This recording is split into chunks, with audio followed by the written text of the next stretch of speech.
ਸਾਬਕਾ ਮੰਤਰੀ ਜਨਮੇਜਾ ਸਿੰਘ ਸੇਖੋਂ ਤੋਂ ਵਿਜੀਲੈਂਸ ਦੀ ਪੁੱਛਗਿੱਛ ਜਾਰੀ। ਕਥਿਤ ਸਿੰਜਾਈ ਘੁਟਾਲੇ ਨੂੰ ਲੈ ਕੇ ਹੋ ਰਹੇ ਸਵਾਲ ਜਵਾਬ। ਅਕਾਲੀ ਭਾਜਪਾ ਸਰਕਾਰ ਵੇਲੇ ਦਾ ਹੈ ਕਥਿਤ ਸਿੰਜਾਈ ਘੁਟਾਲਾ।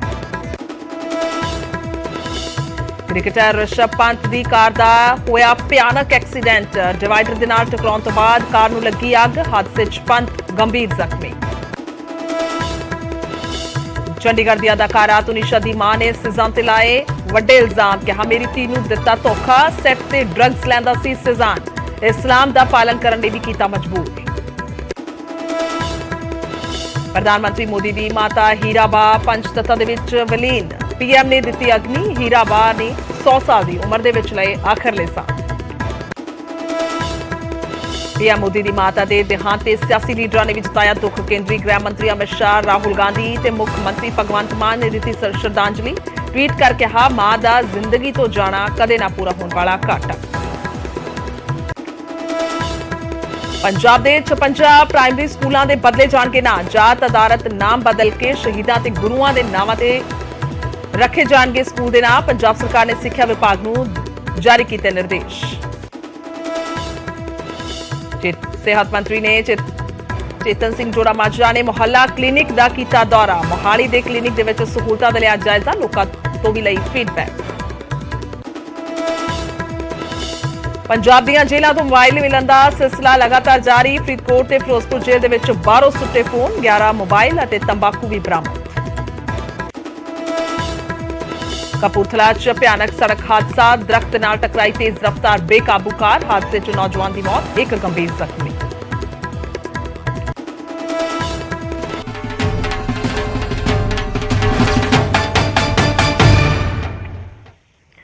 ਸਤਿ ਸ਼੍ਰੀ ਅਕਾਲ। ਸਮੇਂ ਦੇ ਬੁਲੇਟਿਨ 'ਚ ਸਵਾਗਤ ਹੈ। ਮੈਂ ਤੁਹਾਡੇ ਨਾਲ ਖੁਸ਼ਜੋਤ ਸੰਧੂ। ਤਾਂ ਸ਼ੁਰੂਆਤ ਕਰਾਂਗੇ ਖਬਰਾਂ ਦੀ। ਸਭ ਤੋਂ ਪਹਿਲਾਂ ਸਾਬਕਾ ਮੰਤਰੀ ਜਨਮੇਜਾ ਸਿੰਘ ਸੇਖੋਂ ਤੋਂ, ਜਿਨ੍ਹਾਂ ਤੋਂ ਪੁੱਛਗਿੱਛ ਜਾਰੀ ਹੈ। ਮੋਹਾਲੀ ਦੇ ਵਿੱਚ ਦੱਸਦੀ ਕਿ ਵਿਜੀਲੈਂਸ ਦਫ਼ਤਰ ਦੇ ਵਿੱਚ ਪੁੱਛਗਿੱਛ ਹੋ ਰਹੀ ਹੈ। ਕਥਿਤ ਸਿੰਜਾਈ ਘੁਟਾਲਾ ਹੈ ਜਿਸ ਨੂੰ ਲੈ ਕੇ ਸਵਾਲ ਜਵਾਬ ਹੋ ਰਹੇ ਨੇ। ਤਾਂ ਸਾਬਕਾ ਮੰਤਰੀ ਸੇਖੋਂ ਤੋਂ ਪੁੱਛਗਿੱਛ ਹੋ ਰਹੀ ਹੈ। ਮੋਹਾਲੀ ਦੇ ਵਿੱਚ ਵਿਜੀਲੈਂਸ ਦਫ਼ਤਰ ਦੇ ਵਿੱਚ ਪੁੱਛਗਿੱਛ ਕੀਤੀ ਜਾ ਰਹੀ ਹੈ। ਕਥਿਤ ਤੌਰ ਤੇ ਸਿੰਜਾਈ ਘੁਟਾਲਾ ਹੈ ਜਿਸ ਨੂੰ ਲੈ ਕੇ ਸਵਾਲ ਜਵਾਬ ਕੀਤੇ ਜਾ ਰਹੇ ਨੇ, ਜਿਸ ਨੂੰ ਲੈ ਕੇ ਪੁੱਛਗਿੱਛ ਕੀਤੀ ਜਾ ਰਹੀ ਹੈ। ਕਰੀਬ 1200 ਕਰੋੜ ਰੁਪਏ ਦਾ ਇਹ ਕਥਿਤ ਸਿੰਜਾਈ ਘੁਟਾਲਾ ਹੈ ਜਿਸ ਨੂੰ ਲੈ ਕੇ ਪੁੱਛਗਿੱਛ ਹੋ ਰਹੀ ਹੈ। ਅਕਾਲੀ ਭਾਜਪਾ ਸਰਕਾਰ ਵੇਲੇ ਦਾ ਦੱਸ ਦਈਏ ਕਿ ਇਹ ਸਾਰਾ ਘੁਟਾਲਾ ਕਥਿਤ ਤੌਰ ਤੇ ਦੱਸਿਆ ਜਾ ਰਿਹਾ ਹੈ। ਤਾਂ ਮਾਮਲੇ ਦੇ ਵਿੱਚ ਹੁਣ ਤੱਕ ਸਾਬਕਾ ਆਈਐਸ ਕਾਹਨ ਸਿੰਘ ਪੰਨੂ ਨੇ, ਕੇਬੀਐਸ ਸਿੱਧੂ ਨੇ ਤੇ ਸਾਬਕਾ ਮੰਤਰੀ ਸ਼ਰਨਜੀਤ ਢਿੱਲੋਂ, ਇਹਨਾਂ ਤੋਂ ਪੁੱਛਗਿੱਛ ਇਸ ਮਾਮਲੇ ਦੇ ਵਿੱਚ ਹੋ ਚੁੱਕੀ ਹੈ। ਤਾਂ ਫਿਲਹਾਲ ਇਹ ਮਾਮਲਾ ਸਾਰਾ ਸਾਬਕਾ ਮੰਤਰੀ ਸੇਖੋਂ ਤੋਂ ਇਸ ਮਾਮਲੇ ਦੇ ਵਿੱਚ ਪੁੱਛਗਿੱਛ ਹੋ ਰਹੀ ਹੈ ਔਰ ਇਸ ਵੇਲੇ ਇਹ ਪੁੱਛਗਿੱਛ ਚੱਲ ਰਹੀ ਹੈ। ਤਾਂ ਦੱਸ ਦਈਏ ਕਿ ਮੋਹਾਲੀ ਦੇ ਵਿੱਚ ਵਿਜੀਲੈਂਸ ਦਫ਼ਤਰ ਹੈ ਜਿੱਥੇ ਕਿ ਸਵਾਲ ਜਵਾਬ ਕੀਤੇ ਜਾ ਰਹੇ ਨੇ। ਤਾਂ ਕਥਿਤ ਤੌਰ ਤੇ ਸਿੰਜਾਈ ਘੁਟਾਲੇ ਨੂੰ ਲੈ ਕੇ ਇਹ ਸਵਾਲ ਜਵਾਬ ਹੋ ਰਹੇ ਨੇ। ਹਾਲਾਂਕਿ ਇਹ ਵੀ ਦੱਸ ਦਈਏ ਕਿ ਇਹ ਸਾਰਾ ਮਾਮਲਾ ਜੋ ਦਰਜ ਕੀਤਾ ਗਿਆ ਸੀ ਜਾਂ ਫਿਰ ਉਸ ਵੇਲੇ ਜੋ ਸ਼ਿਕਾਇਤਾਂ ਮਿਲੀਆਂ ਤਾਂ ਉਸ ਵੇਲੇ ਇਹ ਕਾਂਗਰਸ ਸਰਕਾਰ ਸੀ। ਕਾਂਗਰਸ ਸਰਕਾਰ ਦੇ ਵੇਲੇ ਇਹ ਸਾਰਾ ਮਾਮਲਾ ਦਰਜ ਹੋਇਆ ਸੀ। ਤਾਂ ਹੁਣ ਲਗਾਤਾਰ ਇਸ ਮਾਮਲੇ ਦੇ ਵਿੱਚ ਪੁੱਛਗਿੱਛ ਹੋ ਰਹੀ ਹੈ ਔਰ ਇਸ ਤੋਂ ਪਹਿਲਾਂ ਆਈਐਸ ਨੇ, ਸਾਬਕਾ ਆਈਐਸ ਕਾਹਨ ਸਿੰਘ ਪੰਨੂ ਨੇ, ਕੇਬੀਐਸ ਸਿੱਧੂ ਨੇ ਔਰ ਸਾਬਕਾ ਮੰਤਰੀ ਨੇ ਸ਼ਰਨਜੀਤ ਢਿੱਲੋਂ, ਇਹਨਾਂ ਤੋਂ ਪੁੱਛਗਿੱਛ ਹੋ ਚੁੱਕੀ ਹੈ ਔਰ ਹੁਣ ਜਨਮੇਜਾ ਸਿੰਘ ਸੇਖੋਂ ਤੋਂ ਸਵਾਲ ਜਵਾਬ ਕੀਤੇ ਜਾ ਰਹੇ ਨੇ। ਤਾਂ ਇਹ ਤਸਵੀਰਾਂ ਵੀ ਤੁਹਾਨੂੰ ਦਿਖਾ ਰਹੇ ਹਾਂ। ਜਨਮੇਜਾ ਸਿੰਘ ਸੇਖੋਂ ਪਹੁੰਚੇ ਨੇ ਵਿਜੀਲੈਂਸ ਦਫ਼ਤਰ। ਇਕੱਲੇ ਹੀ ਉਹ ਅੰਦਰ ਦਫ਼ਤਰ ਦੇ ਵਿੱਚ ਜਾ ਰਹੇ ਨੇ। ਤਸਵੀਰਾਂ ਦੇ ਵਿੱਚ ਸਾਫ਼ ਤੌਰ ਤੇ ਵੇਖਿਆ ਜਾ ਸਕਦਾ ਹੈ। ਤਾਂ ਉਹਨਾਂ ਦੇ ਵੱਲੋਂ ਪੁੱਛਗਿੱਛ ਦੇ ਲਈ ਪਹੁੰਚਿਆ ਗਿਆ ਹੈ। ਕਰੀਬ ਦੀ ਗੱਲ ਕੀਤੀ ਜਾਵੇ ਤਾਂ ਇਹ ਘੁਟਾਲਾ 1200 ਕਰੋੜ ਰੁਪਏ ਦਾ ਕਥਿਤ ਤੌਰ ਤੇ ਘੁਟਾਲਾ, ਸਿੰਜਾਈ ਘੁਟਾਲਾ ਦੱਸਿਆ ਜਾ ਰਿਹਾ ਹੈ। ਸੋ ਜਿਸ ਤੋਂ ਲੈ ਕੇ ਲਗਾਤਾਰ ਪੁੱਛਗਿੱਛ ਹੋ ਰਹੀ ਹੈ। ਤਾਂ ਅੱਜ ਖੁਦ ਸਾਬਕਾ ਮੰਤਰੀ ਜਨਮੇਜਾ ਸਿੰਘ ਸੇਖੋਂ ਪਹੁੰਚੇ ਨੇ ਜਿਨ੍ਹਾਂ ਤੋਂ ਸਵਾਲ ਜਵਾਬ ਹੋ ਰਹੇ ਨੇ, ਜਿਨ੍ਹਾਂ ਤੋਂ ਪੁੱਛਗਿੱਛ ਹੋ ਰਹੀ ਹੈ। ਤਾਂ ਇਸ ਤੋਂ ਪਹਿਲਾਂ ਵੀ ਜੇਕਰ ਗੱਲ ਕੀਤੀ ਜਾਵੇ ਅਜਿਹੇ ਕਈ ਮਾਮਲੇ ਨੇ ਜੋ ਹਾਲ ਹੀ ਦੀ ਮੌਜੂਦਾ ਸਰਕਾਰ ਦੇ ਵੇਲੇ ਵੀ ਦਰਜ ਹੋਏ ਨੇ, ਜਿਸ ਮਾਮਲਿਆਂ ਦੇ ਵਿੱਚ ਪੁੱਛਗਿੱਛ ਕੀਤੀ ਜਾ ਰਹੀ ਹੈ। ਤਾਂ ਇਹ ਵੀ ਇੱਕ ਮਾਮਲਾ ਹੈ ਜਿਸ ਮਾਮਲੇ ਦੇ ਵਿੱਚ ਸਵਾਲ ਜਵਾਬ ਕੀਤੇ ਜਾ ਰਹੇ ਨੇ। ਸਿੱਧਾ ਚੱਲਦੇ ਹਾਂ। ਲਾਈਵ ਮੌਜੂਦ ਨੇ ਮੇਰੇ ਸਹਿਯੋਗੀ ਨਪਿੰਦਰ ਬਰਾੜ ਜੀ। ਨਪਿੰਦਰ, ਕੀ ਕੁਝ तमाम जानकारी है हाल ही दे विच जो पुछगिछ की जा रही है? देखो जो तो मामला पिछली सरकार वेले दर्ज होया सी 2017 दे विच ये मामला कैप्टन सरकार वेले दर्ज किया गया। एक पुराना जिस तरह घोटाला होने का जिहड़ा हैगा दावा किया जा रहा और इस दे विच एक ठेकेदार की गिरफ्तारी हुई सी। उस ठेकेदार की गिरफ्तारी हुंदी है, गुरविंदर ढिल्लों नाम का ठेकेदार हुंदा। उसकी गिरफ्तारी तो बाद उस तो पुछगिछ दे विच काफ़ी जिहड़े ने फैक्ट सामने आउंदे ने, उन्हां फैक्ट्स के आधार पर यानी उस शख्स उस ठेकेदार की पुछगिछ के आधार पर ਇਹਨਾਂ ਲੋਕਾਂ ਨੂੰ ਜਿਹੜਾ ਹੈਗਾ ਸਮਨਿੰਗ ਕੀਤੀ ਗਈ ਔਰ ਜੋ ਪੁੱਛਗਿੱਛ ਹੈ ਜਿਹੜੀ ਉਹ ਕੀਤੀ ਜਾ ਰਹੀ ਹੈ। ਹਾਲਾਂਕਿ ਗੁਰਿੰਦਰ ਢਿੱਲੋਂ ਦਾ ਜਦੋਂ ਮਾਮਲਾ ਸਾਹਮਣੇ ਆਉਂਦਾ ਹੈ ਤਾਂ ਉਸ ਨੂੰ ਗ੍ਰਿਫਤਾਰ ਕੀਤਾ ਜਾਂਦਾ ਕਾਫੀ ਟਾਈਮ ਜਿਹੜਾ ਹੈਗਾ, ਕਿਉਂਕਿ ਪੁੱਛਗਿੱਛ ਦੌਰਾਨ ਕਈ ਚੀਜ਼ਾਂ ਕਈ ਫੈਕਟ ਸਾਹਮਣੇ ਆਉਂਦੇ ਨੇ ਔਰ ਕਿਉਂਕਿ ਡਿਪਾਰਟਮੈਂਟ ਦੇ ਵਿੱਚ ਫਿਰ ਜੇਕਰ ਕੋਈ ਗੜਬੜ ਹੋਈ ਤਾਂ ਕੀ ਉਸ ਮਹਿਕਮੇ ਦੇ ਸੈਕਟਰੀ ਨੂੰ ਪਤਾ ਸੀ, ਕੀ ਉਸ ਮਹਿਕਮੇ ਦੇ ਮੰਤਰੀ ਨੂੰ ਪਤਾ ਸੀ, ਕੀ ਸੈਕਟਰੀ ਦੇ ਧਿਆਨ ਦੇ ਵਿੱਚ ਹੋਣ ਦੇ ਬਾਅਦ ਇਹ ਚੀਜ਼ਾਂ ਹੋਈਆਂ, ਕੀ ਮੰਤਰੀ ਦੇ ਧਿਆਨ ਦੇ ਵਿੱਚ ਇਹ ਚੀਜ਼ਾਂ ਆਉਣ ਦੇ ਬਾਵਜੂਦ ਹੋਈਆਂ, ਕੀ ਉਹਨਾਂ ਦੀ ਕੋਈ ਇਨਵੋਲਵਮੈਂਟ ਹੈ? ਤਾਂ ਇਹ ਕਈ ਤਰ੍ਹਾਂ ਦੇ ਸਵਾਲ ਨੇ ਜਿਨ੍ਹਾਂ ਸਵਾਲਾਂ ਦੇ ਜਵਾਬ ਤਲਾਸ਼ਣ ਦੀ ਕੋਸ਼ਿਸ਼ ਕੀਤੀ ਜਾ ਰਹੀ ਹੈ। ਤਾਂ ਵਿਜੀਲੈਂਸ ਭਵਨ ਜਿਹੜਾ ਮੋਹਾਲੀ ਦੇ ਵਿੱਚ ਮੁੱਖ ਦਫ਼ਤਰ ਹੈ ਵਿਜੀਲੈਂਸ ਦਾ, ਇੱਥੇ ਪੁੱਛਗਿੱਛ ਕੀਤੀ ਜਾ ਰਹੀ ਹੈ। ਕੁਝ ਦਿਨ ਪਹਿਲਾਂ ਸ਼ਰਨਜੀਤ ਢਿੱਲੋਂ ਜਿਹੜੇ ਮਹਿਕਮੇ ਉਹ ਵੀ ਵਜ਼ੀਰ ਰਹੇ ਕਿਉਂਕਿ ਰੀਸ਼ਫਲ ਹੋਇਆ ਸੀ, ਤਾਂ ਦੋਨੋਂ ਮਹਿਕਮੇ ਦੇ ਮੰਤਰੀ ਰਹੇ, ਜਨਮੇਜਾ ਸਿੰਘ ਸੇਖੋਂ ਵੀ ਸ਼ਰਨਜੀਤ ਸਿੰਘ ਢਿੱਲੋਂ ਵੀ। ਸ਼ਰਨਜੀਤ ਸਿੰਘ ਢਿੱਲੋਂ ਤੋਂ ਪਹਿਲਾਂ ਪੁੱਛਗਿੱਛ ਕੀਤੀ ਜਾ ਚੁੱਕੀ ਹੈ, ਹੁਣ ਜਨਮੇਜਾ ਸਿੰਘ ਸੇਖੋਂ ਨੂੰ ਬੁਲਾਇਆ ਗਿਆ, ਅੱਜ ਉਹਨਾਂ ਤੋਂ ਪੁੱਛਗਿੱਛ ਕੀਤੀ ਜਾ ਰਹੀ ਹੈ। ਸਵਾਲ ਜਵਾਬ ਚੱਲ ਰਹੇ ਨੇ। 2 ਘੰਟੇ ਦੇ ਕਰੀਬ 2 ਘੰਟੇ ਤੋਂ ਵੱਧ ਸਮਾਂ ਹੋ ਗਿਆ ਉਹਨਾਂ ਨੂੰ ਅੰਦਰ ਗਿਆ ਹੋਇਆ। ਪੁੱਛਗਿੱਛ ਉਹਨਾਂ ਨੂੰ ਕੀਤੀ ਜਾ ਰਹੀ ਹੈ ਕਿਉਂਕਿ ਕਈ ਐਸੇ ਸਵਾਲ ਨੇ ਜਦੋਂ ਕਿਸੇ ਵੀ ਮਾਮਲੇ ਦੀ ਤਹਿ ਤੱਕ ਜਾਣਾ ਹੈ ਤਾਂ ਕੜੀ ਨਾਲ ਕੜੀ ਜੋੜਨ ਦੀ ਕੋਸ਼ਿਸ਼ ਕੀਤੀ ਜਾਂਦੀ ਹੈ। ਜੇ ਇੱਕ ਸ਼ਖਸ ਦੀ ਗ੍ਰਿਫਤਾਰੀ ਹੁੰਦੀ ਹੈ ਤਾਂ ਉਹਦੀ ਪੁੱਛਗਿੱਛ ਦੇ ਦੌਰਾਨ ਜਿਹੜੇ ਤੱਥ ਸਾਹਮਣੇ ਆਉਂਦੇ ਨੇ, ਜਿਹੜੇ ਨਾਮ ਸਾਹਮਣੇ ਆਉਂਦੇ ਨੇ, ਉਹਨਾਂ ਤੋਂ ਪੁੱਛਗਿੱਛ ਕੀਤੀ ਜਾਂਦੀ ਹੈ। ਤਾਂ ਕੀ ਜਿਹੜੇ ਸਵਾਲ ਜਵਾਬ ਨੇ ਆਪਸ ਦੇ ਮੇਲ ਖਾਂਦੇ ਨੇ, ਕਿਤੇ ਕੋਈ ਗੜਬੜ ਤਾਂ ਨਹੀਂ ਹੈ, ਕਿਤੇ ਕੋਈ ਉਲਝਾਉਣ ਦੀ ਕੋਸ਼ਿਸ਼ ਤਾਂ ਨਹੀਂ ਕਰ ਰਿਹਾ?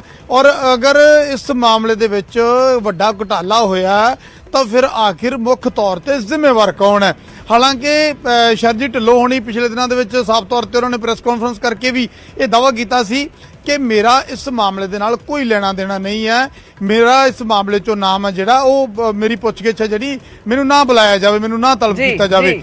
ਪਰ ਕਿਉਂਕਿ ਉਸ ਮਹਿਕਮੇ ਦੇ ਉਹ ਵਜ਼ੀਰ ਰਹੇ ਨੇ, ਉਸੇ ਮਹਿਕਮੇ ਦੇ ਵਜ਼ੀਰ ਜਨਮੇਜਾ ਸਿੰਘ ਸੇਖੋਂ ਦੇ ਰੀਸ਼ਫਲ, ਜਿਸ ਤਰ੍ਹਾਂ ਅਕਸਰ ਅਸੀਂ ਦੇਖਦੇ ਹਾਂ ਸਰਕਾਰਾਂ ਦੇ ਵਿੱਚ ਰੀਸ਼ਫਲ ਹੋ ਜਾਂਦੀ ਹੈ, ਮਹਿਕਮੇ ਬਦਲ ਦਿੱਤੇ ਜਾਂਦੇ ਨੇ, ਤੇ ਇਸ ਕਰਕੇ 2 ਮੰਤਰੀ ਹੋ ਗਏ, ਜਨਮੇਜਾ ਸਿੰਘ ਸੇਖੋਂ ਹੋ ਗਏ, ਸ਼ਰਨਜੀਤ ਸਿੰਘ ਢਿੱਲੋਂ ਹੋ ਗਏ। ਦੋਨਾਂ ਦੇ ਕੋਲੇ ਵਾਰੀ-ਵਾਰੀ ਦੇ ਨਾਲ ਇਹ ਚਾਰਜ ਜਿਹੜਾ ਮਹਿਕਮੇ ਦਾ ਰਿਹਾ। ਤਾਂ ਦੇਖੋ ਅੱਜ ਜਨਮੇਜਾ ਸਿੰਘ ਸੇਖੋਂ ਤੋਂ ਪੁੱਛਗਿੱਛ ਕੀਤੀ ਜਾ ਰਹੀ ਹੈ। ਦੇਖਦੇ ਹਾਂ ਪੁੱਛਗਿੱਛ ਦੇ ਦੌਰਾਨ ਕੀ ਵਿਜੀਲੈਂਸ ਦੇ ਸਵਾਲਾਂ ਦੇ ਜਿਹੜੇ ਜਵਾਬ ਜਨਮੇਜਾ ਸਿੰਘ ਸੇਖੋਂ ਦਿੰਦੇ ਨੇ, ਕੀ ਵਿਜੀਲੈਂਸ ਉਹਨਾਂ ਜਵਾਬਾਂ ਦੇ ਨਾਲ ਸੰਤੁਸ਼ਟ ਹੁੰਦੀ ਦਿਖਾਈ ਦਿੰਦੀ ਹੈ? ਕੀ ਵਿਜੀਲੈਂਸ ਨੂੰ ਕੋਈ ਜਨਮੇਜਾ ਸਿੰਘ ਸੇਖੋਂ ਦੇ ਖਿਲਾਫ ਜਿਹੜੇ ਪਹਿਲਾਂ ਉਹਨਾਂ ਨੂੰ ਐਸੇ ਫੈਕਟ ਮਿਲੇ ਜਿਹਦੇ ਆਧਾਰ ਤੇ ਉਹਨਾਂ ਨੇ ਬੁਲਾਇਆ, ਕੀ ਇਹ ਨਾਰਮਲ ਪੁੱਛਗਿੱਛ ਹੈ ਜਾਂ ਫਿਰ ਕੋਈ ਐਸਾ ਤੱਥ, ਐਸਾ ਸ਼ੱਕੀ ਪੁਆਇੰਟ ਵਿਜੀਲੈਂਸ ਦੇ ਸਾਹਮਣੇ ਆਇਆ ਜਿਹਦੇ ਆਧਾਰ ਤੇ ਜਨਮੇਜਾ ਸਿੰਘ ਸੇਖੋਂ ਤੋਂ ਸਵਾਲ ਜਵਾਬ ਕਰਨੇ ਲਾਜ਼ਮੀ ਨੇ? ਤਾਂ ਕਈ ਤਰ੍ਹਾਂ ਦੀਆਂ ਚੀਜ਼ਾਂ ਨੇ। ਦੇਖਦੇ ਆ ਜਦੋਂ ਪੁੱਛਗਿੱਛ ਤੋਂ ਬਾਅਦ ਬਾਹਰ ਆਉਂਦੇ ਨੇ ਜਨਮੇਜਾ ਸਿੰਘ ਸੇਖੋਂ ਤਾਂ ਉਹਨਾਂ ਦੀ ਬੋਡੀ ਲੈਂਗੁਏਜ ਵੀ ਦੇਖਣ ਵਾਲੀ ਹੋਏਗੀ, ਉਹ ਬਾਹਰ ਆ ਕੇ ਮੀਡੀਆ ਨਾਲ ਗੱਲਬਾਤ ਕਰਦੇ ਨੇ ਜਾਂ ਨਹੀਂ ਕਰਦੇ, ਸਾਰੀਆਂ ਚੀਜ਼ਾਂ ਬਾਅਦ ਸਪਸ਼ਟ ਹੋਵੇਗਾ ਕਿ ਕੀ ਅੱਜ ਜਿਹੜੇ ਸਵਾਲ ਜਵਾਬ ਹੋਏ ਨੇ ਉਸ ਤੋਂ ਬਾਅਦ ਵਿਜੀਲੈਂਸ ਕਿਸ ਨਤੀਜੇ ਤੇ ਪਹੁੰਚਦੀ ਹੈ। ਕਿਉਂਕਿ ਇਸ ਮਹਿਕਮੇ ਦੇ ਉਸ ਵੇਲੇ ਦੇ ਸੈਕਟਰੀ ਰਹੇ ਕਾਹਨ ਸਿੰਘ ਪੰਨੂ ਹੋਰਾਂ ਨੂੰ ਵੀ ਬੁਲਾ ਕੇ ਪੁੱਛਗਿੱਛ ਕੀਤੀ ਗਈ, ਚੀਫ ਸੈਕਟਰੀ ਤੱਕ ਨੂੰ ਬੁਲਾਇਆ ਗਿਆ, ਚੀਫ ਸੈਕਟਰੀ ਸੁਰੇਸ਼ ਕੌਸ਼ਲ ਉਸ ਵੇਲੇ ਬਾਹਰ ਸੀ। ਹੁਣ ਉਹਨਾਂ ਨੇ ਡਿਪਾਰਟਮੈਂਟ ਨੂੰ ਇੱਕ ਮੇਲ ਕਰਕੇ ਇਨਫੋਰਮ ਕੀਤਾ ਹੈ ਕਿ ਮੈਂ ਭਾਰਤ ਆ ਚੁੱਕਾ, ਮੈਂ ਪੰਜਾਬ ਆ ਚੁੱਕਿਆ, ਤੁਸੀਂ ਮੈਨੂੰ ਜਦੋਂ ਬੁਲਾਓਗੇ ਮੇਰੇ ਤੋਂ ਪੁੱਛਗਿੱਛ ਕਰ ਸਕਦੇ ਹੋ, ਮੈਂ ਤੁਹਾਡੇ ਸਾਹਮਣੇ ਪੇਸ਼ ਹੋਵਾਂਗਾ। ਤਾਂ ਇਹ ਵੀ ਜਾਣਕਾਰੀ ਮਿਲ ਰਹੀ ਹੈ ਕਿ ਹੋ ਸਕਦਾ ਅਗਲੇ ਹਫ਼ਤੇ ਦੇ ਲਈ ਜਿਹੜੇ ਉਸ ਵੇਲੇ ਦੇ ਚੀਫ ਸੈਕਟਰੀ ਨੇ ਉਹਨਾਂ ਨੂੰ ਵੀ ਬੁਲਾਇਆ ਜਾਵੇ ਵਿਜੀਲੈਂਸ ਦੇ ਵੱਲੋਂ ਪੁੱਛਗਿੱਛ ਦੇ ਲਈ। ਜੀ बिल्कुल इंतजार रहेगा कदों बाहर आते ने जन्मेजा सिंह सेखों। तो फिलहाल शुक्रिया नपिंदर, तमाम जानकारी के लिए धन्यवाद है। फौरन वापसी करांगे जिस तरीके जदों ही जन्मेजा सिंह सेखों बाहर आउणगे और अहम होएगा कि कुछ जो मीडिया दे नाल गलबात करते हैं जेकर गलबात करनगे, क्योंकि यह मसला है कथित तौर पर सिंचाई घोटाले का, करीब 1200 करोड़ रुपए का यह सिंचाई घोटाला है, कथित तौर पर है। हालांकि इसकी जांच चल रही है पर बहुत सारे तथ्य पक्ष ने। तो शुक्रिया नपिंदर, तमाम जानकारी के लिए धन्यवाद है।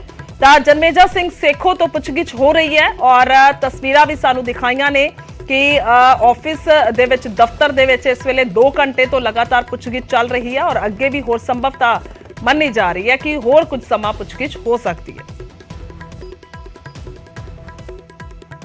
ਅੱਗੇ ਵਧਦੇ ਹਾਂ। ਇਸ ਤੋਂ ਬਾਅਦ ਤਾਂ ਇੱਕ ਹਾਦਸੇ ਦਾ ਜ਼ਿਕਰ ਕਰਾਂਗੇ। ਕ੍ਰਿਕਟਰ ਰਿਸ਼ਭ ਪੰਤ ਦੀ ਕਾਰ ਦਾ ਐਕਸੀਡੈਂਟ ਹੋਇਆ ਜਿਸ ਦੀ सीसीटीवी सामने आई है। डिवाइडर दे नाल दस्सिए कि यह गड्डी टकराई सी, बुरे तरीके दे नाल यह गड्डी बाद दे विच सड़ के स्वाह हो गई। डिवाइडर दे नाल टकराउण तो बाद ऋषभ पंत दी कार ਉਹ ਹਾਦਸੇ ਦਾ ਸ਼ਿਕਾਰ ਹੋਏ, ਜ਼ਖਮੀ ਹੋਏ ਨੇ। ਬਲਦੀ ਕਾਰ ਦੀ ਖਿੜਕੀ ਤੋੜ ਕੇ ਦੱਸ ਦਈਏ ਕਿ ਰਿਸ਼ਭ ਪੰਤ ਜਿਹੜੇ ਨੇ ਉਹ ਬਾਹਰ ਨਿਕਲੇ ਨੇ। ਤਾਂ ਹੁਣ ਇਸ ਦੀ ਸੀਸੀਟੀਵੀ ਸਾਹਮਣੇ ਆਈ ਹੈ। ਸੀਸੀਟੀਵੀ ਸਾਹਮਣੇ ਆਈ ਹੈ, ਝਪਕੀ ਲੱਗਣ ਦੇ ਨਾਲ ਕਾਰ ਜੋ ਹੈ ਉਹ ਬੇਕਾਬੂ ਹੋ ਗਈ। ਪੁਲਿਸ ਦਾ ਬਿਆਨ ਵੀ ਸਾਹਮਣੇ ਆ ਗਿਆ ਕਿ ਆਖਰਕਾਰ ਇਹ ਹਾਦਸਾ ਵਾਪਰਿਆ ਕਿਵੇਂ ਹੈ। ਸੀਸੀਟੀਵੀ ਤਸਵੀਰ ਆ ਗਈ ਹੈ ਤਾਂ ਉਹ ਤੁਹਾਨੂੰ ਦਿਖਾ ਰਹੇ ਹਾਂ कि इस तरीके दे नाल हादसा वापरिया। साफ तौर ते ये वेख्या जा सकता है, हालांकि हनेरा है पूरा, ਪਰ ਧੁੰਦਲੀਆਂ ਤਸਵੀਰਾਂ ਨੇ ਸਮਝਣ ਦੇ ਲਈ ਕਾਫੀ ਨੇ ਕਿ ਕਿਸ ਤਰੀਕੇ ਦੇ ਨਾਲ ਇੱਕਦਮ ਤੋਂ ਇਹ ਹਾਦਸਾ ਵਾਪਰਿਆ ਹੈ। ਇਹ ਡਿਵਾਈਡਰ ਦੇ ਨਾਲ ਗੱਡੀ ਟਕਰਾਈ ਹੈ ਔਰ ਉਸ ਤੋਂ ਬਾਅਦ ਅਚਾਨਕ ਗੱਡੀ ਨੂੰ ਅੱਗ ਲੱਗ ਗਈ। ਗੱਡੀ ਜਦੋਂ ਅੱਗ ਦੀ ਚਪੇਟ ਦੇ ਵਿੱਚ ਸੀ ਤਾਂ ਉਸ ਵੇਲੇ ਗੱਡੀ ਤੋਂ ਬਾਹਰ ਨਿਕਲੇ ਨੇ, ਸ਼ੀਸ਼ੇ ਤੋਂ ਬਾਹਰ ਨਿਕਲੇ ਨੇ। ਤਾਂ ਇਸ ਤਰੀਕੇ ਦੇ ਨਾਲ ਹਾਦਸਾ ਵਾਪਰਿਆ। ਸੀਸੀਟੀਵੀ ਤਸਵੀਰ ਜਿਹੜੀ ਹੈ ਬਹੁਤ ਕੁਝ ਸਾਫ਼ ਕਰੇਗੀ, ਕਿਉਂਕਿ ਬਹੁਤ ਸਾਰੇ ਸਵਾਲ ਅਜੇ ਬਰਕਰਾਰ ਸੀ ਕਿ ਕਿਵੇਂ ਇਹ ਹਾਦਸਾ ਵਾਪਰਿਆ ਔਰ ਇਹ ਬਲਦੀ ਗੱਡੀ ਜਿਹੜੀ ਹੈ ਉਸ ਤੋਂ ਬਾਅਦ ਸਵਾਲ ਉੱਠੇ ਸਨ ਕਿ ਬਹੁਤ ਵੱਡਾ ਇੱਥੇ ਬਚਾ ਰਿਹਾ ਹੈ ਕਿ ਰਿਸ਼ਭ ਪੰਤ ਬਚ ਗਏ ਨੇ, ਜ਼ਖਮੀ ਨੇ, ਠੀਕ ਹੋ ਜਾਣਗੇ, ਪਰ ਬਹੁਤ ਵੱਡੇ ਜਾਨੀ ਨੁਕਸਾਨ ਤੋਂ ਬਚਾ ਰਿਹਾ। ਤਸਵੀਰ ਜਿਹੜੀ ਹੈ ਉਹ ਉਸ ਮੌਕੇ ਦੀ ਵੀ ਦਿਖਾ ਰਹੇ ਹਾਂ। ਕੁਝ ਰਾਹਗੀਰ ਲੰਘ ਰਹੇ ਸੀਗੇ ਜਦੋਂ ਉਸ ਵੇਲੇ ਉਹਨਾਂ ਦੇ ਵੱਲੋਂ ਇਹ ਬਲਦੀ ਕਾਰ ਦੀ ਵੀਡੀਓ ਜੋ ਹੈ ਆਪਣੇ ਕੈਮਰੇ ਦੇ ਵਿੱਚ ਕੈਦ ਕੀਤੀ ਗਈ ਹੋਏਗੀ। ਤਾਂ ਇਹ ਤਸਵੀਰਾਂ ਉਸ ਵੇਲੇ ਦੀਆਂ ਨੇ ਜਦੋਂ ਬਹੁਤ ਭਿਆਨਕ ਅੱਗ ਇਸ ਗੱਡੀ ਨੂੰ ਲੱਗੀ ਹੋਈ ਸੀ। ਜਦੋਂ ਗੱਡੀ ਦੇਖਦੇ ਹਾਂ ਅਸੀਂ, ਜਦੋਂ ਬਾਅਦ ਦੀਆਂ ਤਸਵੀਰਾਂ ਦੇਖਦੇ ਹਾਂ ਸਵੇਰ ਵੇਲੇ ਦੀਆਂ, ਤਾਂ ਫਿਰ ਉਸ ਨੂੰ ਵੇਖ ਕੇ ਲੱਗਦਾ ਹੈ ਕਿ ਬਹੁਤ ਮੁਸ਼ਕਿਲ ਹੋਏਗਾ ਕਿ ਇਸ ਗੱਡੀ ਸਵਾਰ ਦੀ ਜਾਨ ਬਚੀ ਹੋਵੇ। ਤਾਂ ਸਵਾਲ ਦਿਮਾਗ ਦੇ ਵਿੱਚ ਆ ਰਿਹਾ ਸੀ ਕਿ ਕਿਵੇਂ ਅਚਾਨਕ ਇਹ ਹਾਦਸਾ ਵਾਪਰਿਆ। ਤਾਂ ਹੁਣ ਸੀਸੀਟੀਵੀ ਤਸਵੀਰ ਉਸ ਦੀ ਸਾਹਮਣੇ ਆਈ ਹੈ, ਜਿਸ ਦੇ ਵਿੱਚ ਸਾਹਮਣੇ ਦਿਖ ਰਿਹਾ ਕਿ ਕਿਵੇਂ ਡਿਵਾਈਡਰ ਦੇ ਨਾਲ ਗੱਡੀ ਟਕਰਾਉਂਦੀ ਹੈ, ਫਿਰ ਉਸ ਤੋਂ ਬਾਅਦ ਅਚਾਨਕ ਉਸ ਗੱਡੀ ਨੂੰ ਅੱਗ ਲੱਗ ਜਾਂਦੀ ਹੈ। ਪਹਿਲੀ ਤਸਵੀਰ ਦੇ ਵਿੱਚ ਅਸੀਂ ਸੀਸੀਟੀਵੀ ਤੁਹਾਨੂੰ ਦਿਖਾ ਰਹੇ ਹਾਂ ਕਿਵੇਂ ਕਾਰ ਦਾ ਐਕਸੀਡੈਂਟ ਹੋਇਆ ਔਰ ਉਸ ਤੋਂ ਬਾਅਦ ਦੂਜੀ ਤਸਵੀਰ ਹੈ ਰਿਸ਼ਭ ਪੰਤ ਇਸ ਹਾਦਸੇ ਦੇ ਵਿੱਚ ਗੰਭੀਰ ਤੌਰ ਤੇ ਜ਼ਖਮੀ ਹੋ ਗਿਆ ਔਰ ਉਸ ਵੇਲੇ ਦੀ ਬਲਦੀ ਕਾਰ ਦੀ ਇਹ ਤਸਵੀਰ ਹੈ। ਤਾਂ ਬਹੁਤ ਭਿਆਨਕ ਹਾਦਸਾ ਵਾਪਰਿਆ, ਇੱਕ ਵੱਡਾ ਬਚਾ ਰਿਹਾ, ਰਿਸ਼ਭ ਪੰਤ ਦੀ ਜਾਨ ਬਚ ਗਈ ਹੈ। ਜ਼ਖਮੀ ਜ਼ਰੂਰ ਹੋਏ ਨੇ ਪਰ ਇਹ ਹਾਦਸਾ ਬਹੁਤ ਹੀ ਭਿਆਨਕ ਸੀ। ਸਾਫ਼ ਤੌਰ ਤੇ ਇਹ ਸੀਸੀਟੀਵੀ ਜਿਹੜੀ ਹੈ ਉਸ ਦੇ ਵਿੱਚ ਸਮਝਿਆ ਜਾ ਸਕਦਾ ਹੈ ਕਿ ਕਿਵੇਂ ਅਚਾਨਕ ਇਹ ਬੇਕਾਬੂ ਹੁੰਦੀ ਹੈ ਗੱਡੀ ਔਰ ਬੇਕਾਬੂ ਹੋ ਕੇ ਇਹ ਗੱਡੀ ਦੇ ਵਿੱਚ ਅਚਾਨਕ ਅੱਗ ਦੀਆਂ ਲਪਟਾਂ ਨਿਕਲਣ ਲੱਗ ਜਾਂਦੀਆਂ ਨੇ, ਯਾਨੀ ਕਿ ਗੱਡੀ ਨੂੰ ਅੱਗ ਲੱਗ ਜਾਂਦੀ ਹੈ। ਝਪਕੀ ਲੱਗਣ ਦੇ ਨਾਲ ਯਾਨੀ ਕਿ ਨੀਂਦ ਆ ਗਈ। ਇਹ ਪੁਲਿਸ ਦਾ ਬਿਆਨ ਹੈ ਕਿ ਨੀਂਦ ਆ ਰਹੀ ਸੀ ਤਾਂ ਇੱਕਦਮ ਤੋਂ ਜਿਵੇਂ ਝਪਕੀ ਲੱਗ ਜਾਂਦੀ ਹੈ ਨੀਂਦ ਦੀ, ਤਾਂ ਉਹ ਲੱਗੀ, ਜਿਸ ਤੋਂ ਬਾਅਦ ਇਹ ਬੇਕਾਬੂ ਹੋ ਗਈ ਗੱਡੀ ਔਰ ਫਿਰ ਉਸ ਤੋਂ ਬਾਅਦ ਇਹ ਹਾਦਸਾ ਵਾਪਰਿਆ। ਰੁੜਕੀ ਦੇ ਨੇੜੇ ਦੱਸੇ ਕਿ ਰਿਸ਼ਭ ਪੰਤ ਦੀ ਕਾਰ ਦਾ ਇਹ ਹਾਦਸਾ ਹੋਇਆ ਔਰ ਬਲਦੀ ਕਾਰ ਦੀ ਖਿੜਕੀ ਤੋੜ ਕੇ ਬਾਹਰ ਨਿਕਲੇ ਨੇ ਪੰਤ। ਯਾਨੀ ਕਿ ਬੇਸ਼ੱਕ ਉਸ ਵੇਲੇ ਹਾਦਸਾ ਬਹੁਤ ਭਿਆਨਕ ਸੀ ਪਰ ਫਿਰ ਵੀ ਮੌਕੇ ਤੇ ਸੁੱਝ ਗਿਆ ਰਿਸ਼ਭ ਪੰਤ ਨੂੰ ਔਰ ਉਹਨਾਂ ਨੇ ਬਲਦੀ ਕਾਰ ਦੀ ਖਿੜਕੀ ਦਾ ਜੋ ਹੈ ਉਹ ਖਿੜਕੀ ਤੋੜੀ ਔਰ ਉਸ ਤੋਂ ਬਾਅਦ ਉਹ ਬਾਹਰ ਨਿਕਲੇ ਤਾਂ ਉਹਨਾਂ ਦੀ ਜਾਨ ਕਹਿ ਸਕਦੇ ਹਾਂ ਬਚ ਗਈ। ਟੱਕਰ ਬੜੀ ਭਿਆਨਕ ਸੀ। ਕਹਿ ਲਈਏ ਕਿ ਜਿਸ ਤਰੀਕੇ ਦੇ ਨਾਲ ਇਹ ਡਿਵਾਈਡਰ ਦੇ ਨਾਲ ਟੱਕਰ ਹੋਈ ਉਸ ਤੋਂ ਬਾਅਦ ਬਹੁਤ ਜ਼ਿਆਦਾ ਵੱਡਾ ਇਹ ਭਿਆਨਕ ਹਾਦਸਾ ਵਾਪਰਿਆ, ਕਿਉਂਕਿ ਕਾਰ ਵੀ ਪੂਰੀ ਤਰ੍ਹਾਂ ਦੇ ਨਾਲ ਸੜ ਕੇ ਸੁਆਹ ਹੋ ਗਈ। ਸਿਰਫ ਜਿਹੜਾ ਹੈ ਇੱਕ ਤਸਵੀਰ ਉਹ ਬਿਆਨ ਆਪਣੇ ਆਪ ਦੇ ਵਿੱਚ ਕਰਦੀ ਹੈ ਕਿ ਕੁਝ ਵੀ ਬਾਕੀ ਨਹੀਂ ਰਿਹਾ ਕਾਰ ਦਾ, ਕਿਉਂਕਿ ਪੂਰੀ ਤਰ੍ਹਾਂ ਅੱਗ ਦਾ ਗੋਲਾ ਇਹ ਕਾਰ ਬਣੀ ਹੋਈ ਹੈ। ਦੂਜੀ ਤਸਵੀਰ ਵੀ ਦੱਸ ਰਹੀ ਹੈ ਸਾਫ਼ ਤੌਰ ਤੇ ਕਿ ਕਿਵੇਂ ਇਹ ਅੱਗ ਦੀ ਚਪੇਟ ਦੇ ਵਿੱਚ ਪੂਰੀ ਕਾਰ ਆ ਗਈ ਹੈ।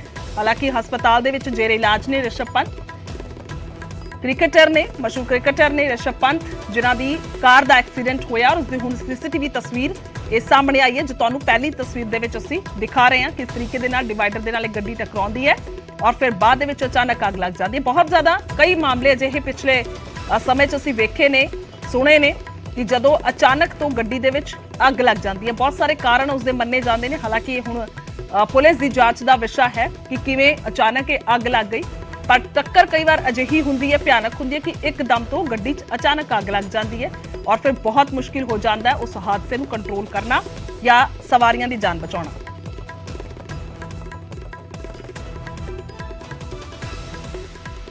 ਅੱਗੇ ਵਧਾਂਗੇ, ਇਸ ਤੋਂ ਬਾਅਦ ਇੱਕ ਹੋਰ ਹਾਦਸੇ ਦਾ ਜ਼ਿਕਰ ਕਰਾਂਗੇ ਜੋ ਕਪੂਰਥਲਾ 'ਚ ਵਾਪਰਿਆ, ਪੰਜਾਬ 'ਚ ਵਾਪਰਿਆ। ਕਪੂਰਥਲਾ 'ਚ ਵੀ ਇੱਕ ਭਿਆਨਕ ਸੜਕ ਹਾਦਸਾ ਵਾਪਰਿਆ।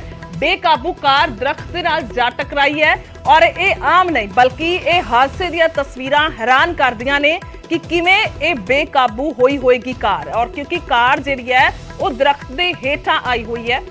ਪੂਰੀ ਤਰ੍ਹਾਂ ਦੇ ਨਾਲ ਇਹ ਕਾਰ ਜੋ ਹੈ ਉਹ ਚਕਨਾਚੂਰ ਹੋ ਗਈ ਹੈ, ਨੁਕਸਾਨੀ ਗਈ ਹੈ ਔਰ ਮਸ਼ੱਕਤ ਤੋਂ ਬਾਅਦ ਕਹਿ ਸਕਦੇ ਹਾਂ ਹਲੇ ਵੀ ਇਸ ਨੂੰ ਲੈ ਕੇ ਪੁਲਿਸ ਪ੍ਰਸ਼ਾਸਨ ਲੱਗਿਆ ਹੋ ਸਕਦਾ ਹੈ ਕੰਮ ਕਰਨ ਦੇ ਲਈ, ਕਿਉਂਕਿ ਵੇਖਿਆ ਜਾ ਸਕਦਾ ਹੈ ਜਿਹੜਾ ਇੱਕ ਟਹਿਣਾ ਹੈ ਇਹ ਦਰਖਤ ਦਾ ਤਾਂ ਉਹ ਛੱਤ ਹੈ ਸਾਹਮਣੇ ਵਾਲੇ ਘਰ ਦੀ, ਉਸ ਦੇ ਵਿੱਚ ਜਾ ਫਸਿਆ, ਉਸ ਨੂੰ ਕੱਢਣਾ ਵੀ ਬਹੁਤ ਮੁਸ਼ਕਿਲ ਲੱਗਿਆ। ਤਾਂ ਇੱਥੋਂ ਅੰਦਾਜ਼ਾ ਲਾ ਸਕਦੇ ਹਾਂ ਕਿ ਕਿਵੇਂ ਇਹ ਹਾਦਸਾ ਵਾਪਰਿਆ ਹੋਵੇਗਾ। ਦੋ ਕਾਰਨ ਹੋ ਸਕਦੇ ਨੇ, ਇੱਕ ਤਾਂ ਬਹੁਤ ਤੇਜ਼ ਰਫ਼ਤਾਰੀ ਹੋ ਸਕਦੀ ਹੈ ਔਰ ਦੂਜਾ ਇਹ ਹੋ ਸਕਦਾ ਕਿ ਸੰਘਣੀ ਧੁੰਦ ਦੇ ਕਰਕੇ ਨਜ਼ਰ ਨਾ ਆਇਆ ਹੋਵੇ। इस गड्डी दे विच दस दईए कि पुलिस मुलाजम सी ये नौजवान जिसकी मौत हो गई है और दूजा उसका विदेश तो आया हुआ दोस्त सी जिसकी हालत गंभीर बनी हुई है। तो एक नौजवान की इस हादसे च मौत हुई है, एक गंभीर जख्मी होया है। पंजाब पुलिस का यह मुलाजम सी। जख्मी नौजवान दस दईए कि कुछ दिन पहला ही विदेश तो परतिया सी जो मुलाजम का दोस्त सी। पर हैरान करदियां ने तस्वीरां, परिवार का रो रो के बुरा हाल है। कह सकते हैं कि एक अचनचेत जो हादसा वापरदा है तो बहुत ही मुश्किल हो जाता है परिवार को संभलना। तो ये तस्वीरां ने हैरानीजनक हादसे दी। जगजीत तंजू ने साडे नाल फोन लाइन ते ज्यादा जानकारी ली। जगजीत, हैरान कर दियां ने तस्वीरां, बहुत मुश्किल हो जाता समझना कि हादसा वापरिया किवें होएगा, क्योंकि गड्डी असीं वेख रहे हैं, वड्डा दरख्त है, वड्डे दरख्त दे हेठां पूरी तरह दे नाल दब्बी हुई है, चकनाचूर हो गई है, नुकसानी गई है और एक टहना जाके सामने वाले घर की छत ते फसिया होया है। की जानकारी है, की हुण तक स्टेटमेंट है पुलिस की? बुजुर्ग की गल की जाए तो घटना जी रात तकरीबन 2 बजे के करीब ही हैगी है। रबनीत चौक पिंड है, कपूरथले का अहम चौक है, जिथों ये दसिया जा रहा है कि ये जो आकाशदीप जो पुलिस मुलाजिम सीगा, ये अपने दोस्त जो कल ही यूके तो वापस आया सी, उहदे नाल पहला 2 दोस्तों को ड्रॉप करके हो सकता है कि किसी पार्टी तो वापस आए हों या किसी होर काम तो आए हों, क्योंकि जो ये परिवारक मैंबर वो तो कह रहे हैं कि ये ड्यूटी तो ही वापस जेडे जा रहे थे। लेकिन जी स्पीड की गल की जाए तो जिस तरह गड्डी दरख्त में टकराई है, दरख्त टुट जाता है और अगले घर के छत को नुकसान होता है, तो यह भी कहा जा सकता है कि गड्डी की स्पीड भी ज़्यादा हो सकती है। हालांकि अजि कोई गल जी अजे तक सूचना नहीं की, लेकिन ये हादसे में पुलिस मुलाजम जो आकाशदीप है ਉਹਦੀ ਡੈਥ ਹੋ ਗਈ ਹੈ। ਉਹਦਾ ਜਿਹੜਾ ਦੂਸਰਾ ਦੋਸਤ ਹੈ ਜਿਹੜਾ ਜੋਧਵੀਰ ਹੈ, ਉਹ ਸੀਰੀਅਸ ਹਾਲਤ ਵਿੱਚ ਹੈ ਔਰ ਉਸਨੂੰ ਜਿਹੜਾ ਰੈਫਰ ਕੀਤਾ ਗਿਆ। ਪਹਿਲਾਂ ਦੱਸਿਆ ਸੀ ਕਿ ਅੰਮ੍ਰਿਤਸਰ ਰੈਫਰ ਕੀਤਾ, ਲੇਕਿਨ ਹੁਣ ਜੋ ਜਾਣਕਾਰੀ ਇਹਦੀ ਹੈ ਉਸਨੂੰ ਜਲੰਧਰ ਰੈਫਰ ਕੀਤਾ ਗਿਆ। ਦੂਸਰੀ ਇਹਦੇ ਵਿੱਚ ਜਿਹੜਾ ਆਕਾਸ਼ਦੀਪ ਹੈ ਉਹ ਪੁਲਿਸ ਮੁਲਾਜ਼ਮ ਜਿਹੜਾ ਇਹ ਥਾਣਾ ਸਦਰ ਵਿੱਚ ਮੌਜੂਦ ਸੀਗਾ ਔਰ ਆਪਣੇ ਪਿਤਾ ਦੀ ਜਿਹੜੀ ਨੌਕਰੀ ਉਹਨੂੰ ਜਿਹੜੀ ਮਿਲੀ ਸੀਗੀ, ਉਹ ਉਸੇ ਦੌਰਾਨ ਹੀ ਜਿਹੜਾ ਰਾਤ ਨੂੰ ਉਹ ਵਾਪਸ ਜਾ ਰਿਹਾ ਸੀ ਤਾਂ ਇਹ ਹਾਦਸਾ ਹੋਇਆ ਸੀ। कि जगजीत इस दे विच शराब का नशा भी कारण मन्निया जा रहा हो सकता है, क्योंकि जिस तरीके दे नाल तुसीं दस रहे हो कि पार्टी तो शायद वो वापस आ रहे सी, ये भी कारण मन्निया जा सकता है? जगजीत तक अजि कोई भी जी कोई भी गल अजे तक नहीं, क्योंकि मैडिकल दी अजे कुछ भी गल नहीं की जा सकती। लेकिन जो लोग उत्थे गल्लां कर रहे थे, जो आप कह सकते मौके के मुताबिक कह सकते कि हो सकता है कि पार्टी तो आए होन, लेकिन जो ये परिवारक मैंबर ने जिवें ये चाचे वालों एक बयान दिता गया तो वो कह रहे कि वो अपनी ड्यूटी तो ही वापस आए सन, इसलिए अजे कह नहीं सकता। लेकिन जी स्पीड है जाते जिवें रुख तोड़ देना गड्डी का पलट जाना, वो स्पीड तो उपर जरूर कहा जा सकता कि स्पीड जी ज्यादा हो सकती थी। ठीक है जगजीत, धन्यवाद है तमाम जानकारी ली। तो 2 ही कारण हो सकते हैं, एक तो तेज रफ्तारी मन्निया जा रहा है और संघनी धुंध भी असीं कह सकते हैं हो सकता है कारण होवे, क्योंकि रात के 2 बजे का समा सी और रात को 2 बजे बहुत ही ज्यादा धुंध पंजाब के ਵੱਖ-ਵੱਖ हर खेतर दे विच पै रही है।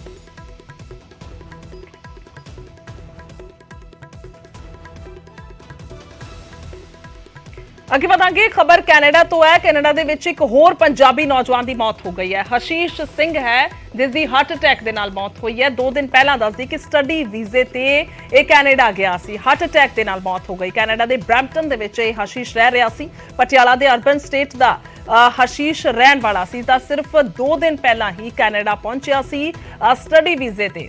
कैनेडा पहुंचिया सी पढ़ाई करने लई। पंजाबी नौजवान मुंडे कुड़ियां जांदे ने और उत्थे नाल कामकार भी करते हैं, कह सकते हैं कि अपने सुपनियां नूं पूरा करते हैं। पर यह वड्डी और मंदभागी खबर सामने आई है।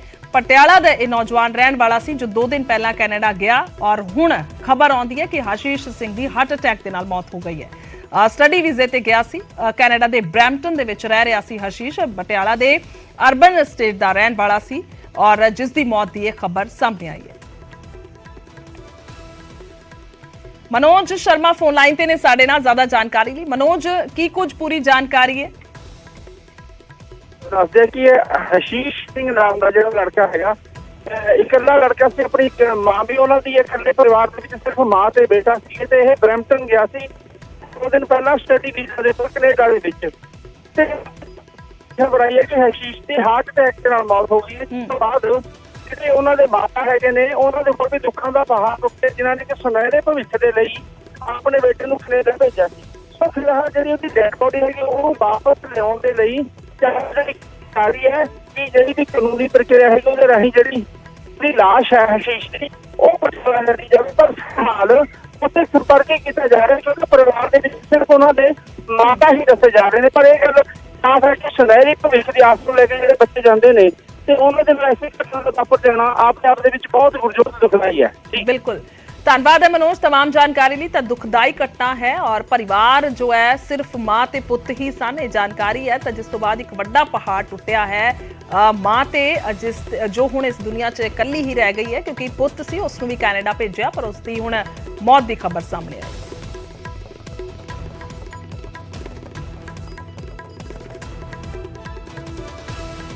ਅੱਗੇ ਵਧਾਂਗੇ ਉਧਰ ਸਿਹਤ ਮੰਤਰੀ ਚੇਤਨ ਸਿੰਘ ਜੋੜਾ ਮਾਜਰਾ ਨੇ ਮੁਹੱਲਾ ਕਲੀਨਿਕ ਦਾ ਦੌਰਾ ਕੀਤਾ ਹੈ। ਮੋਹਾਲੀ ਦੇ ਮੁਹੱਲਾ ਕਲੀਨਿਕ ਪਹੁੰਚੇ ਨੇ ਜੋੜਾ ਮਾਜਰਾ। ਕਲੀਨਿਕ ਦਾ ਉਹਨਾਂ ਨੇ ਨਿਰੀਖਣ ਕੀਤਾ, ਸਿਹਤ ਸਹੂਲਤਾਂ ਦਾ ਜਾਇਜ਼ਾ ਲਿਆ ਗਿਆ ਔਰ ਕਿਹਾ ਬੋਲੇ ਨੇ ਕਿ ਬਿਹਤਰ ਸਿਹਤ ਸਹੂਲਤਾਂ ਦੇ ਲਈ ਸਰਕਾਰ ਜੋ ਹੈ ਵਚਨਬੱਧ ਹੈ। ਤਾਂ ਮੁਹੱਲਾ ਕਲੀਨਿਕ ਦੱਸ ਦਈਏ ਕਿ ਹਰ ਇੱਕ ਵੱਖ-ਵੱਖ ਥਾਈਂ ਜਿਹੜੇ ਨੇ ਉਹ ਜ਼ਿਲ੍ਹਿਆਂ ਦੇ ਵਿੱਚ ਕਈ ਮੁਹੱਲਾ ਕਲੀਨਿਕ ਖੋਲੇ ਗਏ ਨੇ ਔਰ ਉੱਥੇ ਸਿਰਫ ਦੱਸ ਦਈਏ ਕਿ ਮੁਫਤ ਸਿਹਤ ਸੁਵਿਧਾਵਾਂ ਜਿਹੜੀਆਂ ਨੇ ਉਹ ਮਿਲਦੀਆਂ ਨੇ ਔਰ ਬਹੁਤ ਸਾਰੇ ਅਜਿਹੇ ਟੈਸਟ ਨੇ ਜੋ ਫ੍ਰੀ ਦੇ ਵਿੱਚ ਕੀਤੇ ਜਾਂਦੇ ਨੇ। ਤਾਂ ਉਹ ਮੁਹੱਲਾ ਕਲੀਨਿਕ ਦਾ ਦੌਰਾ ਕਰਦੇ ਹੋਏ ਨਜ਼ਰ ਆਏ ਨੇ। ਸਿਹਤ ਮੰਤਰੀ ਚੇਤਨ ਸਿੰਘ ਜੋੜਾ ਮਾਜਰਾ ਮਾਸਕ ਲਗਾ ਕੇ ਪਹੁੰਚੇ ਨੇ। ਇੱਕ ਅਪੀਲ ਵੀ ਹੁੰਦੀ ਹੈ ਜਾਂ ਕਹਿ ਲਈਏ ਕਿ ਸੁਨੇਹਾ ਵੀ ਦੇਣਾ ਹੁੰਦਾ ਲੋਕਾਂ ਨੂੰ। ਮਾਸਕ ਲਗਾ ਕੇ ਖੁਦ ਪਹੁੰਚੇ ਨੇ ਔਰ ਦੌਰਾ ਕਰਦੇ ਹੋਏ ਨਜ਼ਰ ਆਏ ਨੇ। ਤਸਵੀਰਾਂ ਅਸੀਂ ਵੇਖ ਸਕਦੇ ਹਾਂ। ਬਜ਼ੁਰਗ ਦੇ ਨਾਲ ਮਿਲੇ ਨੇ, ਗੱਲਬਾਤ ਕੀਤੀ ਹੈ, ਪੁੱਛਿਆ ਹੈ ਕਿ ਇੱਥੇ ਸਹੂਲਤਾਂ ਕਿਵੇਂ ਨੇ। ਤਾਂ ਖੁਦ ਪਹੁੰਚੇ ਔਰ ਦੌਰਾ ਕੀਤਾ ਮੁਹੱਲਾ ਕਲੀਨਿਕ ਦਾ।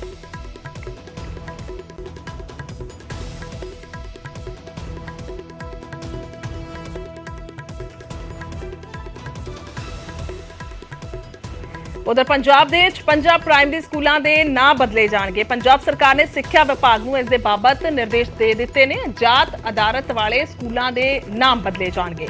28 ਸਕੂਲਾਂ ਦੇ ਨਾਮ ਬਸਤੀ ਬਾਜ਼ੀਗਰ ਤੇ ਰੱਖੇ ਹੋਏ ਨੇ। ਹੁਣ ਸਕੂਲਾਂ ਦੇ ਨਾਂ ਸ਼ਹੀਦਾਂ ਤੇ ਗੁਰੂਆਂ ਦੇ ਨਾਂ ਤੇ ਰੱਖੇ ਜਾਣਗੇ। ਤਾਂ ਇਹ ਪਹਿਲਾਂ ਹੀ ਦੱਸ ਦਈਏ ਕਿ ਕੁਝ ਦਿਨ ਪਹਿਲਾਂ ਹੀ ਐਲਾਨ ਕੀਤਾ ਗਿਆ ਸੀ ਸਰਕਾਰ ਦੇ ਵੱਲੋਂ ਕਿ ਸਕੂਲਾਂ ਦੇ ਨਾਂ ਬਦਲੇ ਜਾਣਗੇ ਔਰ ਨਾਂ ਜਿਹੜੇ ਨੇ ਉਹ ਸ਼ਹੀਦਾਂ ਤੇ ਹੋਣਗੇ ਔਰ ਗੁਰੂਆਂ ਤੇ ਹੋਣਗੇ। ਤਾਂ ਹੁਣ ਇਹ ਨਿਰਦੇਸ਼ ਜਿਹੜੇ ਨੇ ਉਹ ਜਾਰੀ ਕਰ ਦਿੱਤੇ ਗਏ ਨੇ। ਸਿੱਖਿਆ ਵਿਭਾਗ ਨੂੰ ਨਿਰਦੇਸ਼ ਜਾਰੀ ਕੀਤੇ ਗਏ ਨੇ। ਪ੍ਰਾਇਮਰੀ ਸਕੂਲ ਨੇ ਜਿਨ੍ਹਾਂ ਦੇ ਨਾਂ ਬਦਲੇ ਜਾਣਗੇ ਔਰ ਇਹਨਾਂ ਦੀ ਗਿਣਤੀ 56 ਹੈ। 56 ਸਕੂਲਾਂ ਦੇ ਨਾਂ ਹੁਣ ਬਦਲੇ ਜਾਣਗੇ।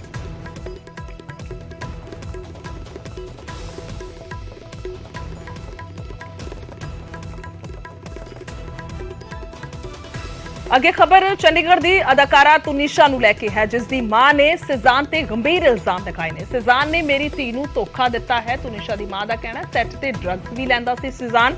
ਤੁਨੀਸ਼ਾ ਦੀ ਮਾਂ ਦਾ ਕਹਿਣਾ ਹੈ ਕਿ ਕਤਲ ਦੀ ਸੰਭਾਵਨਾ ਤੋਂ ਉਹਨਾਂ ਨੇ ਇਨਕਾਰ ਨਹੀਂ ਕੀਤਾ ਕਿ ਕਤਲ ਵੀ ਹੋ ਸਕਦਾ ਹੈ। ਸਿਜ਼ਾਨ ਦੀ ਮਾਂ ਤੇ ਭੈਣ ਤੇ ਵੀ ਸਵਾਲ ਚੁੱਕੇ ਗਏ ਨੇ। ਦੱਸ ਦਈਏ ਕਿ ਥੋੜੀ ਦੇਰ ਪਹਿਲਾਂ ਪ੍ਰੈਸ ਕਾਨਫਰੰਸ ਕੀਤੀ ਗਈ ਹੈ ਜਿਸ ਦੇ ਵਿੱਚ ਉਹਨਾਂ ਨੇ ਸਵਾਲ ਕੀਤੇ।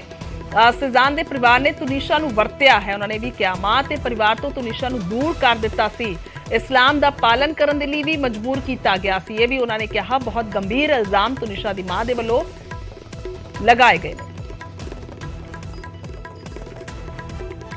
मेरे को तुनिशा ने बताया था। क्या बताया था? कि मम्मा शिजान ना नशा वशा करता है सेट पे, बस इसके ज़्यादा उसने मेरे से कोई बात नहीं की।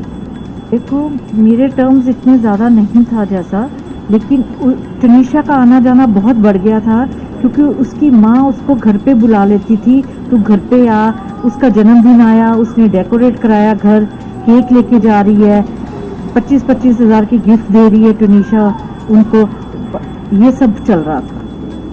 मैम आपने कहा कि मुस्लिम धर्म अपनाने के लिए क्या शिजान प्रेशराइज करता था? हाँ जी, मेरे को तुनिशा ने बताया।